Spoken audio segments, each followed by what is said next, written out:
Hi, welcome back to TV Fails, where we examine shows from my era that lasted one season or less. As we begin today, I think Honey's moonlighting as a building inspector.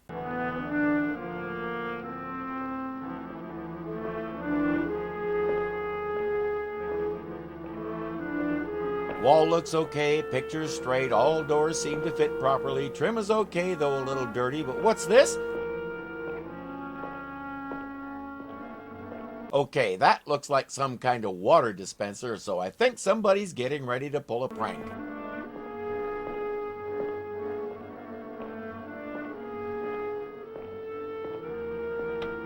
Oh, it's a security camera. The guard will verify that the man's name is Charles Kenyon, he's an employee, and he's just working late. It's a small thing, but if you watch this show steadily, you begin to realize that someone is in love with the name Charles or Charlie. Every other guy in this is named one or the other. It makes me wonder whose relative or significant other inspired that.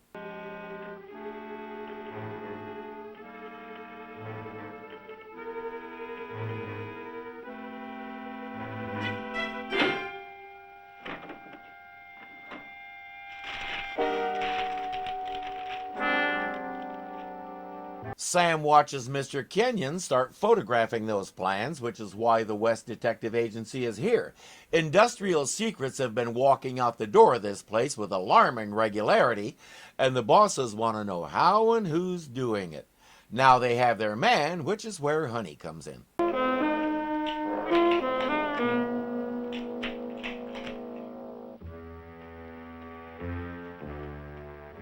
Are you through with your night work, Mr. Kenyon?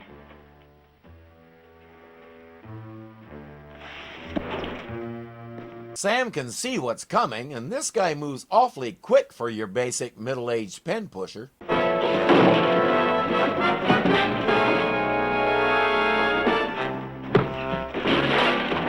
Even so, as if she needs Sam's help with your basic middle-aged pen pusher. They've got him red-handed, but Honey isn't ready to call the police yet.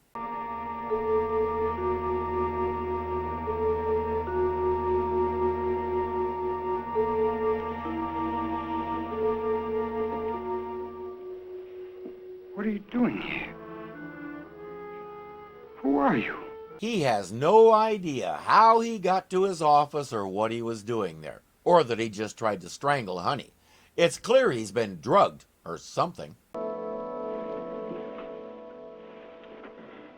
I still don't understand now. What the devil were you two doing here last night? It's very simple, Mr. Sutter. We were bugging the building. Well, I know that. But on whose authority? Your board of directors. Mr. Sutter is upset that nobody told him, but Sam explains that that was the point. Nobody knew. That's how they were able to catch the culprit. Sutter says, I still can't believe Charlie Kenyon would do this. Honey says, I don't think he did. As if you were drugged or sleepwalking. Maybe he needs a good psychiatrist. Or a good private investigator. And she knows just the one. Sutter will keep Kenyon on a short leash until they clear this up, but he's willing to hold off calling the police until Honey okays it.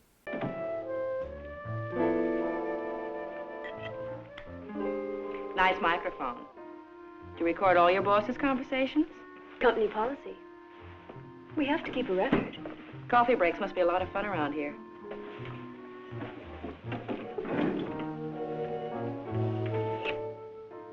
Big brother all over the place. That's a thread that'll go nowhere. Outside, we see a guy put something under the hood of Honey's car just before she and Sam come out.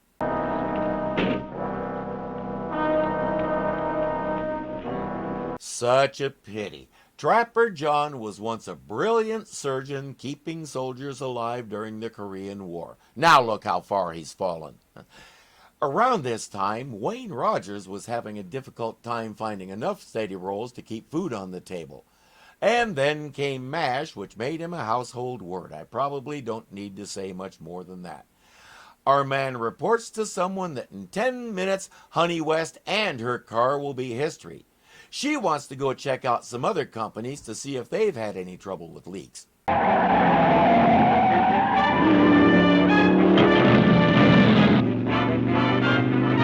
And apparently she's afraid they're going to get away.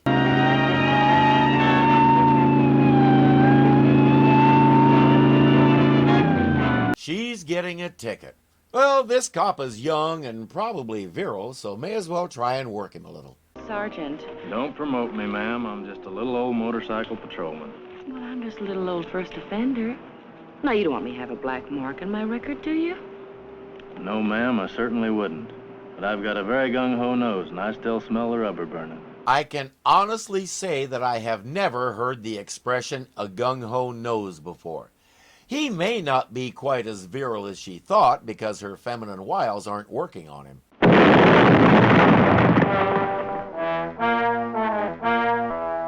forgot my 1,000-mile checkup. But maybe that'll distract him. That was a wussy bomb. It didn't even open the hood. The saboteurs said they'll be picking up the pieces, but as far as I can see, there's still only one piece. This has gotten serious enough that she's not about to let go of it. Let's talk to Kenyon and find out what he was doing before he essentially broke into his own office. It's almost as if you were hypnotized.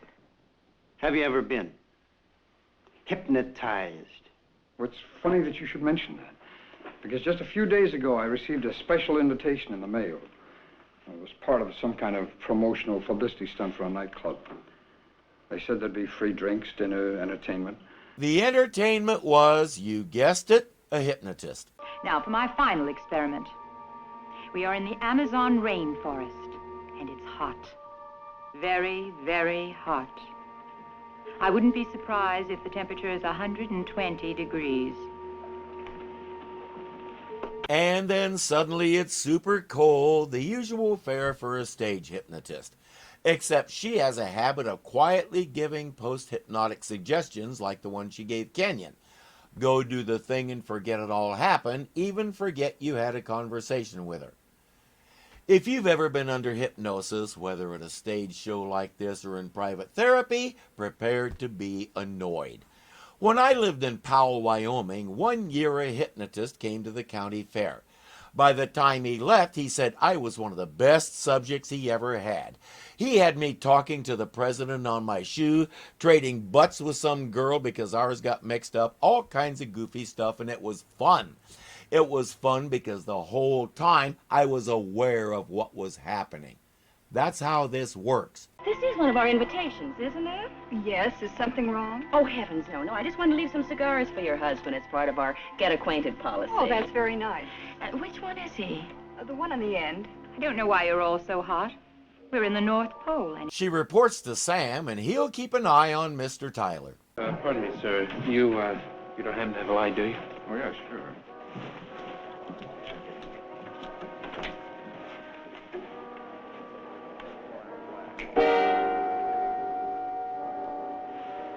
'85 North Street, top floor, 11:30. Sam saw that little exchange. Now the question is, does he follow Tyler or this guy? It doesn't matter because they'll both end up in the same place. Honey is in her black jumpsuit, a.k.a. her working clothes, and she's on the roof with Sam's latest gadget. It's an early version of the type of microphone that picks up vibrations off the glass. Either that or it was a convenient place to stick her gum. Sam is recording everything in the van. Mr. Tyler comes in and receives his instructions. the company you work for has a new dye stamping process. You've heard of it, haven't you? Yes. We would like a photograph of those blueprints. They're kept in a safe on the 5th floor. Tomorrow night you will work late. We will give you a camera.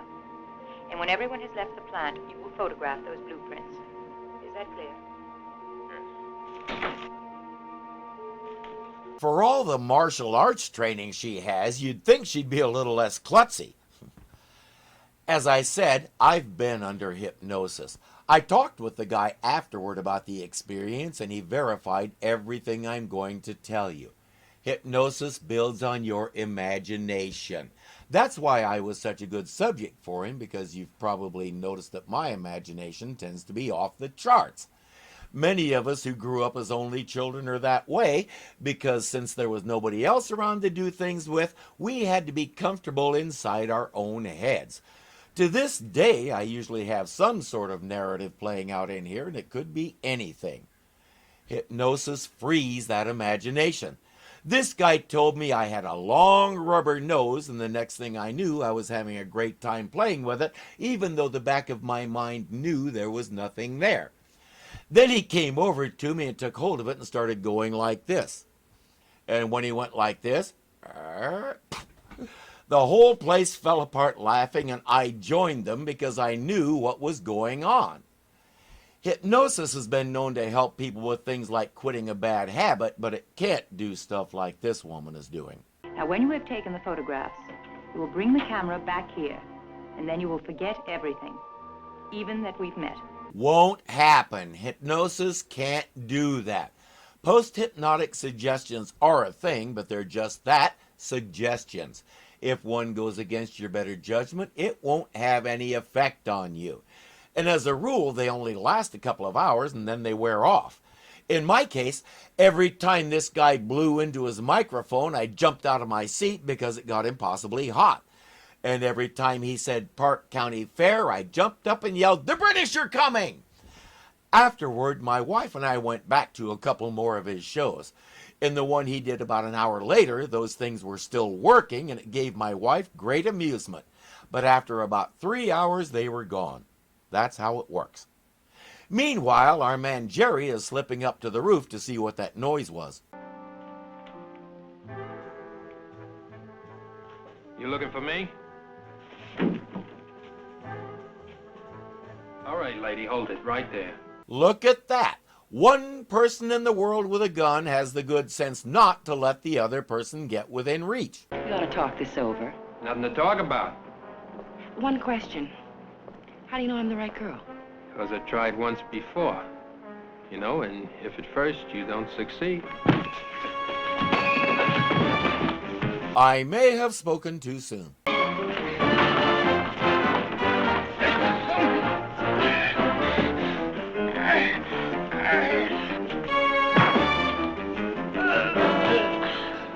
Thank you, Sam. But all's well that ends well, I guess. Let's have a talk with our goon and his employer. 2 attempts at murder and the whole espionage bit. That's quite a list of charges. I don't know what you mean. Ho, ho, ho. It was a beautiful gimmick while it lasted. Hypnotizing all those businessmen, and not one of them remembers a thing. Oh, that's marvelous. Why don't you try proving it? You do remember that they have a recording of your entire conversation with Mr. Tyler? That won't be too difficult. Shall we talk about it to the police? Wait a minute. It wasn't our idea. We're working for someone else. Shut up. Well, why should we take all the blame? Funny how quickly their tune changes, isn't it? Too bad they don't know who they work for. There's a locker at a certain steam bath. She leaves the film in it, and later on the film is gone and the money is there. That's all Honey needs to know. Time for more fan service.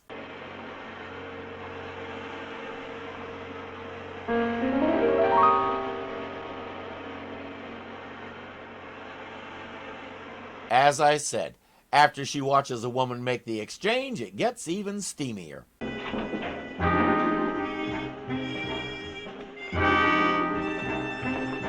As in Anne Francis all set to go flash somebody. Sam is at the police station overseeing the arrest of those other two. Yeah, honey. What happened? Someone picked up the snapshots and left the money. Oh. A woman. I've been following her across town. Where are you now? 3rd and Lombard. I'm in front of a greenhouse. I'm parked outside. Wait for us. We're on our way. Come on. Think she'll stay put? Why are you kidding? If I know, honey, she's leaving her car right now. So why does he even bother trying to tell her otherwise? Find out where she is, get there post-haste, sort out what kind of mess she's gotten herself into, help her get out of it.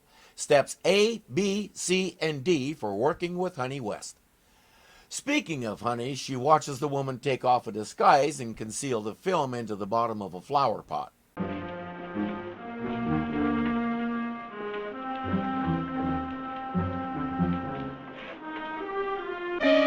Bugging another building, Miss West?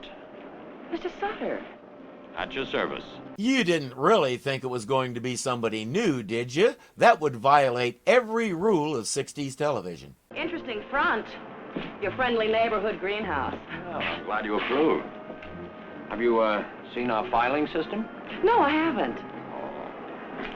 I'm very proud of this.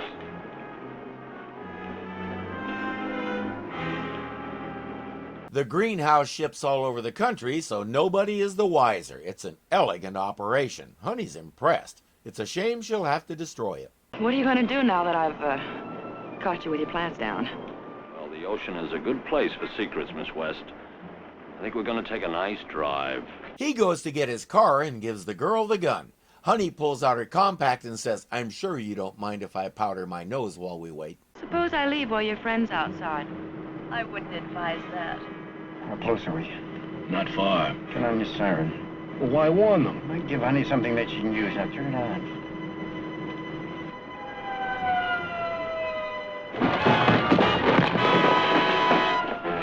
on. That's why. She locks the lady in a closet somewhere, and it's time to deal with Mr. Southern.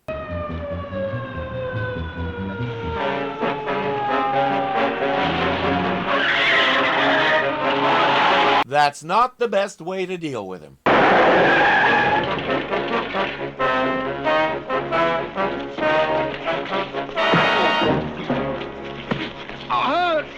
That's a much better way to deal with him. Are you all right? Not really. What's the matter? I'm a little chilly. I wonder what time that steam bath closes. Why? I forgot something. Hey, the fan service should be worth the discomfort. We seem to be moving back to the gadget-using, building-repelling, butt-kicking character we saw in the first episode, and I like it. And I can even forgive the hypnosis bit. I've talked many times about how in the 60s, nuclear power was magic. Radiation could do anything, and all the world's energy problems could be solved by sticking a chunk of uranium in every household and letting it generate electricity. Yes, we were that dumb. Hypnosis was equally magic. The practice as we know it today started in the late 1700s with Franz Mesmer. If you've ever heard of or referred to someone as being mesmerized, yeah, that's where the word came from. He experimented a lot with hypnosis and similar ways of controlling other people, although he thought he was using some mystical force when that mystical force turned out to be nothing more than the subject's imagination. In the early 20th century, stage hypnosis started catching on, and as we've seen, when Hollywood got hold of it, they transformed it into the Manchurian Candidate. It's a good thing they did, otherwise a story like this would consist of several prominent gentlemen looking at the hypnotist and saying, I'm not going to do that.